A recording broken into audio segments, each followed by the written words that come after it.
Today I'm taking a look at the VEVOR chainsaw. It comes with a guard. Here's our bar, nice heavy duty feeling bar. Got a funnel, we got a tank. It's a little hard to see, but we can see it. This is to mix 1 to 40. Okay, that's nice. So we got a couple of sets of earplugs. We got an extra chain, and we got a handful of tools. So nice that they actually put this pouch in here so you can keep everything organized. And here is the saw. So it does say on here it is 113 decibels. This is a pull start. We've got our prime bulb right here, and it has a note on there to make sure that we are using 2-cycle oil with our gasoline. We got our cutoff right here, we got our throttle right here, and it does have a safety, and we got our choke on the back. We do have instructions. So first thing we're going to do is we're going to take off the side panel.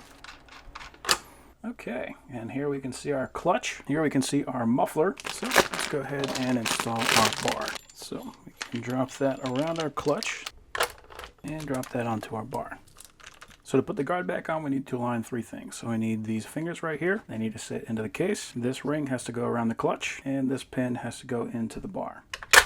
And then we can drop our nuts back on. Now we don't want to lock these things down yet because first we want to adjust the chain tension, because that has quite a bit of slack in it. So for that, we're going to drop our screwdriver in here, and we're going to try to get this chain into the track and tighten that up.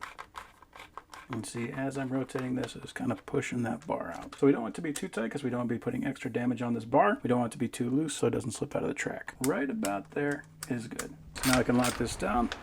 Doesn't have to be super tight, just so it's not going to fall off. This little nut right here, that just holds on the cover. So here we can see our air filter and our spark plug.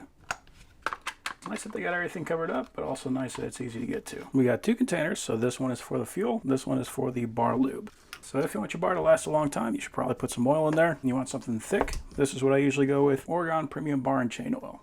The reason you want a thick oil for this is because if you go with something thin, it's just going to spray it right off the chain. And for the 2-stroke oil, I use Lucas. It has not let me down yet. You do not want to use regular car engine oil just because that is going to carbonize as soon as it gets heat. This is going to go into the combustion chamber because it is mixing with the gas. You do not need a lot. And the amount that you need is going to vary depending on the amount of gas that you're going to put in. And something I just noticed, there is actually a spot for a strap right here. So if you need to climb up a tree or something like that, you can actually have this thing hanging off you. So I'm going to put on the choke. I'm going to prime it a couple times. Okay, so it feels like it's got good compression on there. Just giving it a couple of squeezes. Make sure we got everything going in there. And we'll turn it to on.